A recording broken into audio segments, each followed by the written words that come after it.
எல்லாருமே வந்து பகவான் விஷ்ணுக்காக செய்ததுதான். அதான் உயர்ந்த இதுவான ஒரு தியாகம். உயர்ந்த விஷயம் வந்து பகவான் விஷ்ணுக்காக செய்யறது தான்.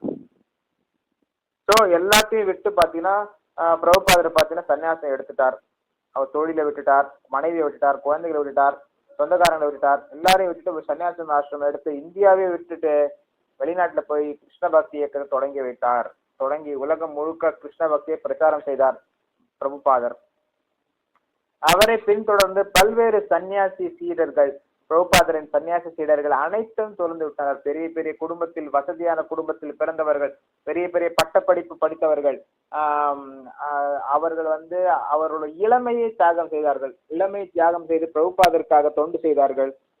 அனுபவிக்கக்கூடிய அனைத்து விஷயங்களும் தியாகம் செய்தார்கள். மது, மாது, சூது, மாமிசம் போன்ற அனைத்து விஷயங்களிலும் அடிமையாகி உள்ள அமெரிக்கர்களையே சிறந்த பக்தர்களாக பிரபுபாதர் மாற்றியிருக்கிறார். அவர்கள் வந்து அந்த